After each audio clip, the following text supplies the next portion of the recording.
News 24 घडामोडी श्वास चालू घडामोडींचा। मंदिरात फरशी बसवणाऱ्या कामगाराला मारहाण करत लुटले।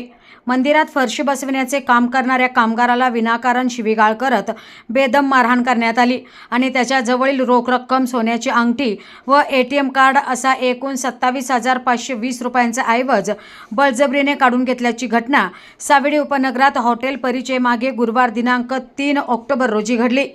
याबाबत साईनाथ गायकवाड वय वर्ष 35 राहणार वाळूज पारगाव तालुका नगर या कामगाराने तोफखाना पोलीस ठाण्यात फिर्याद दिली आहे।